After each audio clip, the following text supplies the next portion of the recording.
श्रद्धा के केंद्र और कई दायित्वों का निर्वहन करते हुए वो हमारे लिए सदैव मार्गदर्शन करते रहे।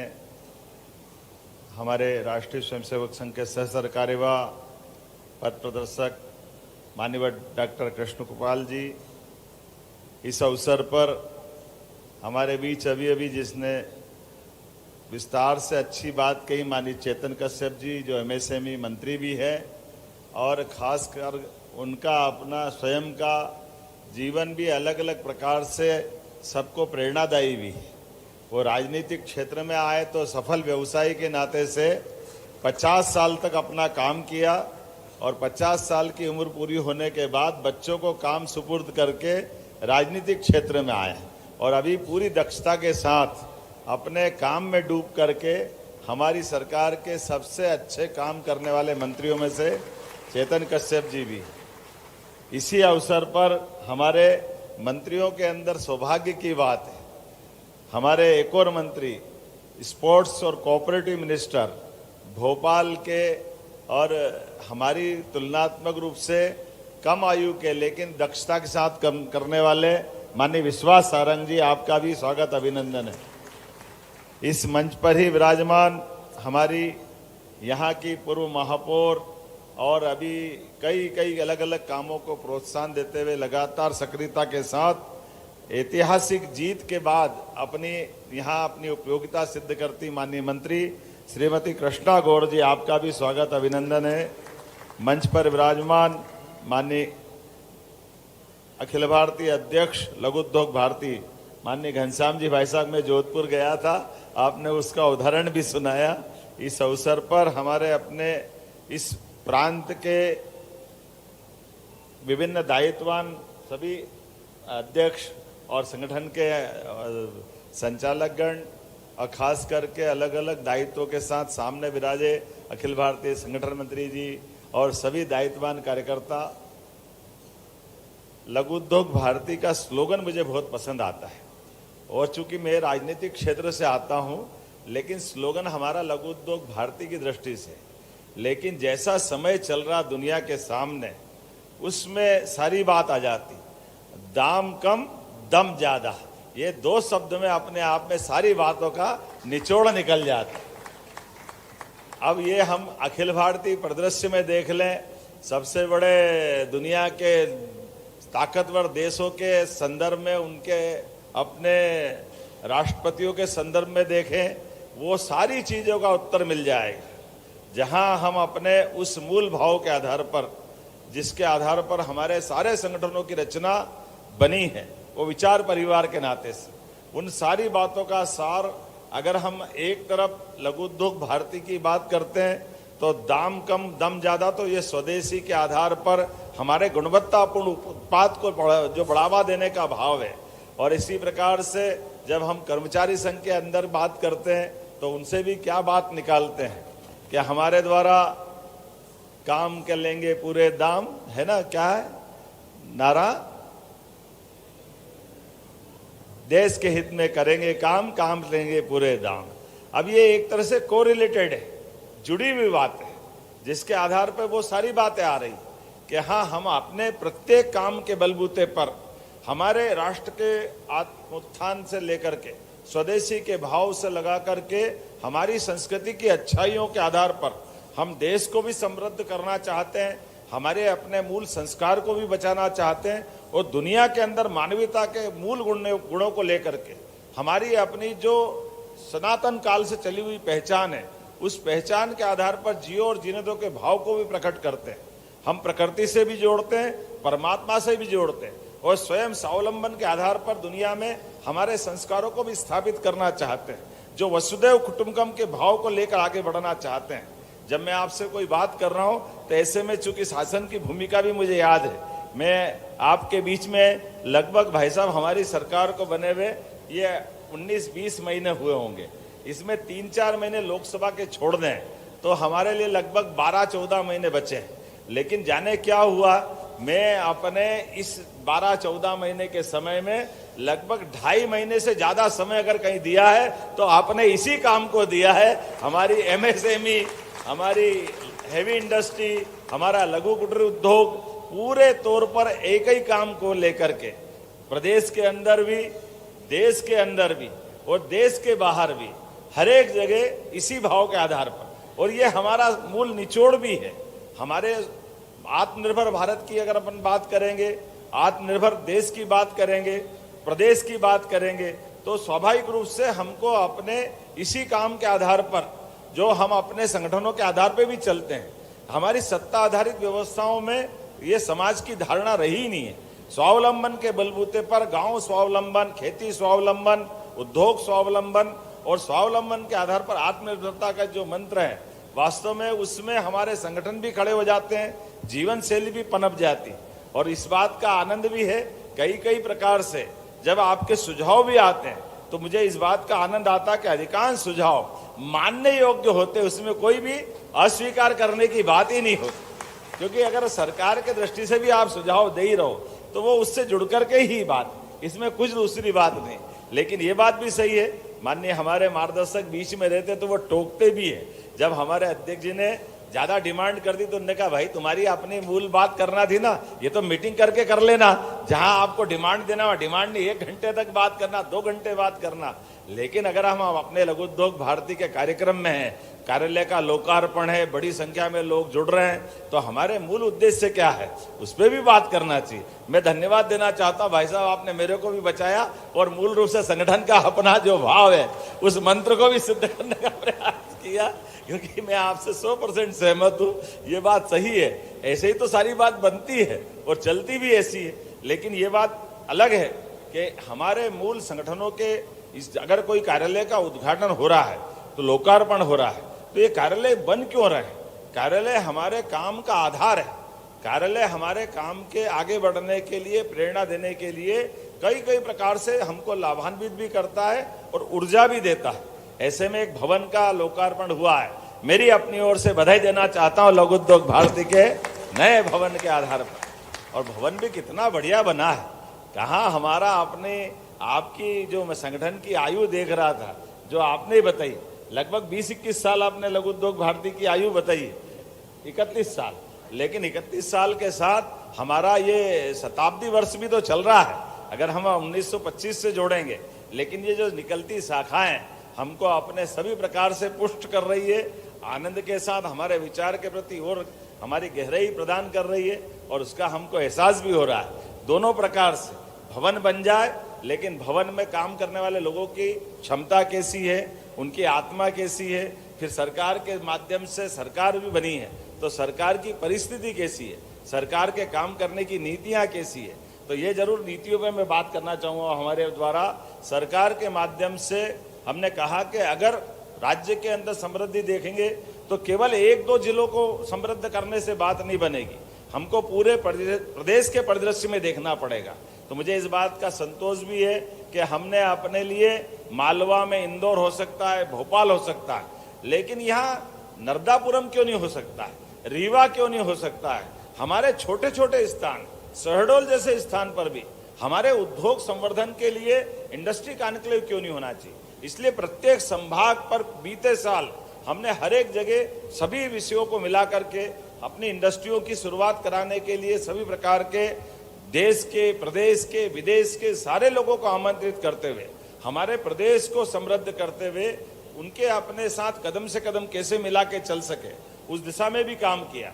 और जैसे 1 साल पूरा और जीआईएस हुई, अब कितने आश्चर्य की बात थी कि भोपाल जैसी राजधानी केंद्र पे अभी 1956 में मध्य प्रदेश बन गया, लेकिन जीआईएस हमारे लिए पहली बार भोपाल में हुई और यशस्वी प्रधानमंत्री ने आशीर्वाद दिया। हमें इस बात का गर्व भी है और ये वो चीज है जिसके आधार पर हमने कहा कि हमारे राजधानी और ऐसे वे जुड़े हुए प्रत्येक नगर पे ध्यान जाना चाहिए।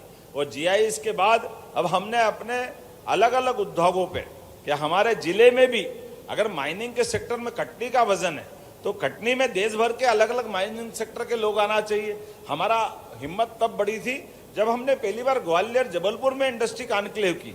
कितना आश्चर्य लगता, ग्वालियर कहाँ इतनी बड़ी आबादी का नगर और ग्वालियर की कीर्ति प्रसिद्धि अलग अलग काल में अलग अलग प्रकार से, लेकिन जब बड़े बड़े उद्योगपति आए उसमें उन सारे लोगों ने कहा हमने तो पहली बार ग्वालियर देखा। अब हमको तो ऐसा लगा कि ऊपर से गिरा के तीसरी मंजिल से अपने तो प्राण ही चले गए। जब ग्वालियर ही पहली बार देखेंगे तो बाकी राज्य के बारे में क्या होगा? क्या ग्वालियर, क्या जबलपुर, ऐसी सारे क्षेत्रों में। तो आज बदलते दौर में एक एक स्थान पर ऐसे में जब आपने ये आपके बीच में इंडस्ट्री लगाने की बात कर रहे हैं तो आपकी कठिनाई पे भी ध्यान देने की आवश्यकता है। मुझे इस बात का संतोष है, जब मैं आपके कुछ विषय सुन रहा था, भाई साहब कुछ समाधान कर भी देता हूँ, बात आ गई तो कोई परेशानी नहीं है। आपने कहा मॉर्टगेज पे डबल ड्यूटी, मैं आपको जानकारी देना चाहता हूँ, जो आपकी परेशानी थी वो किसानों को भी परेशानी थी। हमने सरकार के माध्यम से सभी वर्गों का ध्यान रखा। किसान लोन लेता था, लोन लेने के लिए बैंक की तरफ से मॉर्टगेज कराने जाता है, मॉर्टगेज करा करके वो अपना लोन जब तक उसकी योजना है उसका लाभ भी लेता है, लेकिन लाभ लेने के बाद जब उसका लोन चुक जाता है, पटा देता है, लेकिन लोन पटाने के बाद भी वो मॉर्टगेज वहाँ बरकरार रहता है। ऐसे में किसान के लिए कभी और कोई नया काम करना हो, कुछ भी काम करना हो तो जाकर फिर ड्यूटी देगा, वहाँ अलग से परेशानी उठाएगा, और ये बड़ी कठिनाई वाला मामला था। हमने इस बात का मुद्दा ही हल कर दिया कि जैसे ही अगर यहाँ से लोन चुकेगा वो अपने आप मॉर्टगेज से मुक्त हो जाएगा। पूरे प्रदेश के सारे किसानों को ये लाभ दिलाया है। मुझे लगता है आपकी भी समस्या वही है। अगर आपने कोई स्कीम बनाई है और कोई स्कीम के आधार पर आगे बढ़े और आपने अपना जो भी कमिटमेंट था वो पूरा हो गया, तो क्यों डबल ड्यूटी होना चाहिए? निश्चित रूप से अगली बार हम इसमें आपके इस सुझाव पे आगे बढ़कर के एमएसएमई को भी ये लाभ देंगे कि ये जरूरत नहीं है डबल मॉर्टगेज की। इसी प्रकार से आपने देखा कि मल्टी स्टोरी, तो मैं बताना चाहूंगा कि इस पे तो हमने काम भी शुरू कर दिया। यहीं आचारपुरा और मंडीदीप में यहाँ पे भी ये हमने अपने इस पे काम प्रारंभ कर दिया, और भोपाल के बाद ये नीचे तक ले जाएंगे कि छोटे छोटे उद्यमी।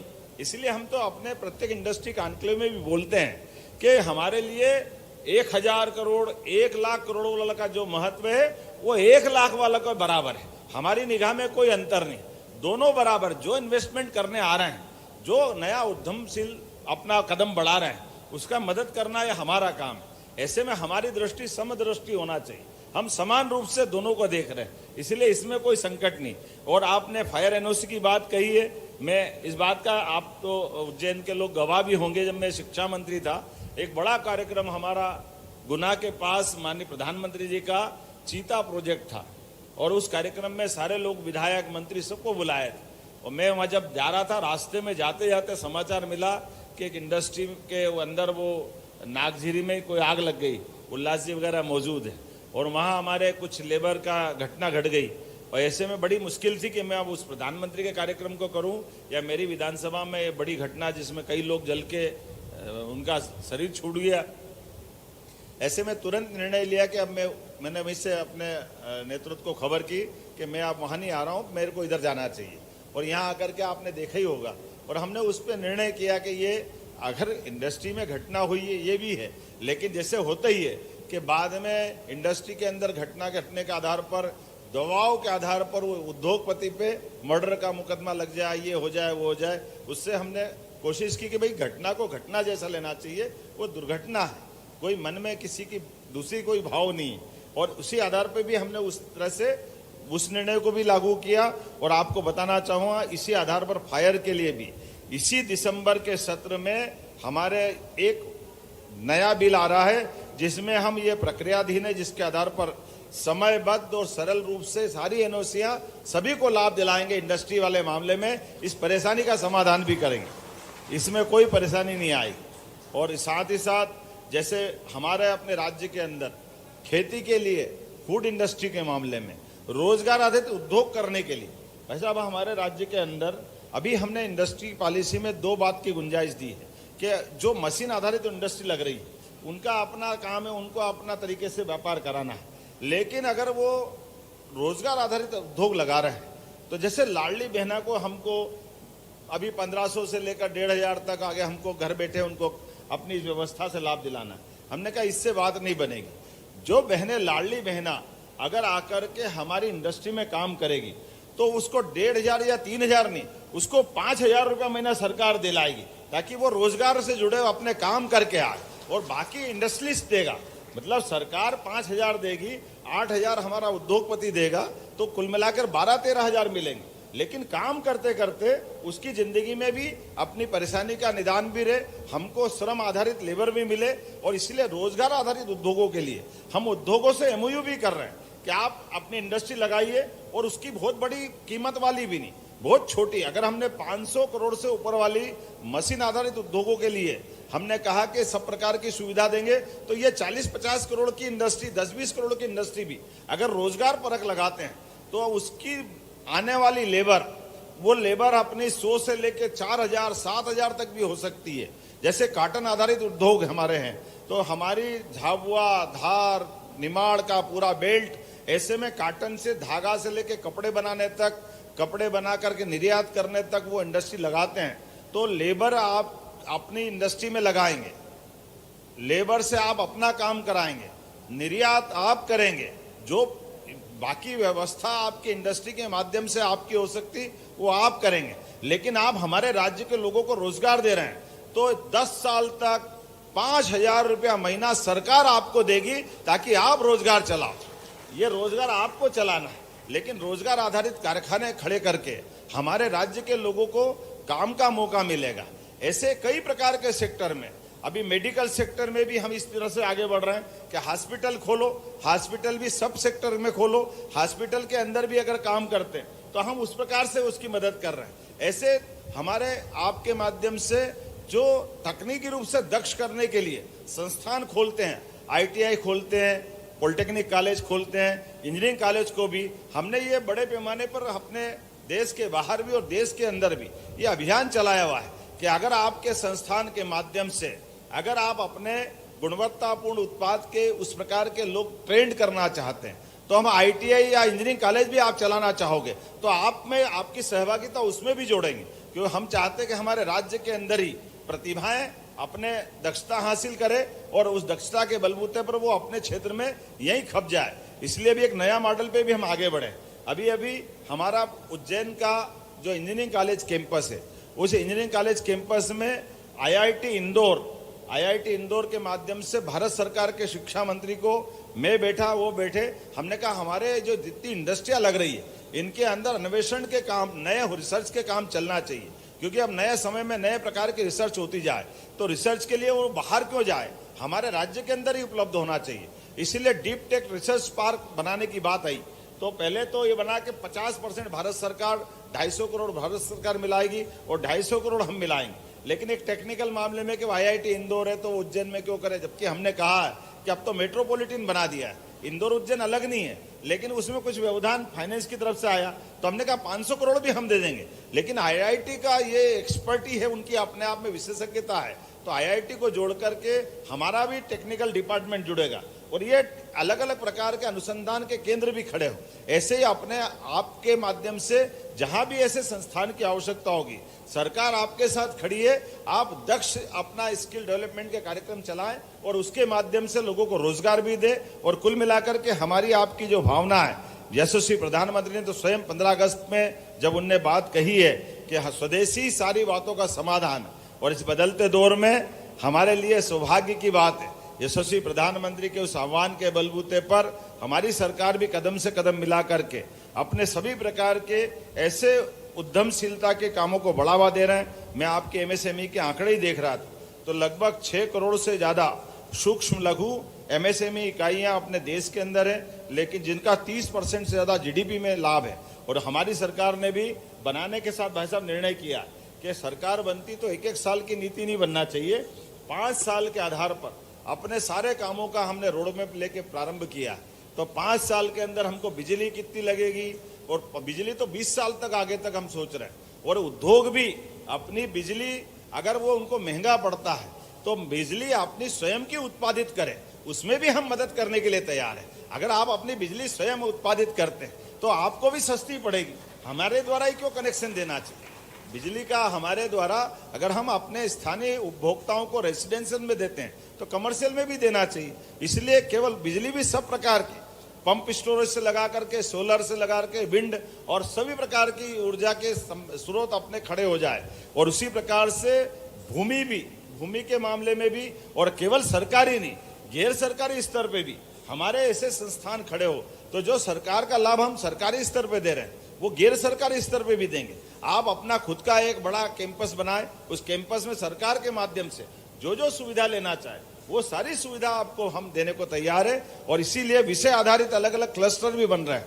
अगर हमारा मेडिकल डिवाइस पार्क उज्जैन में बन रहा है तो हमारा कई प्रकार के अलग अलग रोज ही, उदाहरण के लिए एक के बाद एक लंबी हमारी श्रृंखला है। लेकिन आज लंबा समय हो गया, हम सबको भाई साहब को सुनना है। मैं एक बार जोरदार अभिनंदन करें, मैं भाई साहब का मध्य प्रदेश सरकार की ओर से अभिनंदन करना चाहता हूं।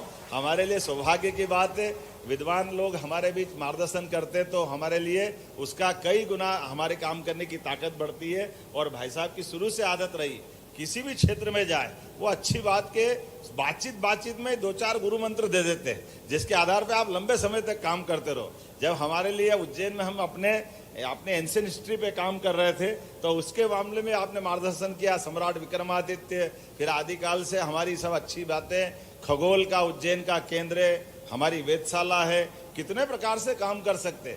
मैं बताना चाहूंगा भाई साहब, आज तो थोड़ा समय कम है व्यक्तिगत चर्चा में, आपके बताए प्रत्येक क्षेत्र में हमारी सरकार काम कर रही है। एक बार पुनः आपका अभिनंदन, वंदन, बहुत बहुत धन्यवाद।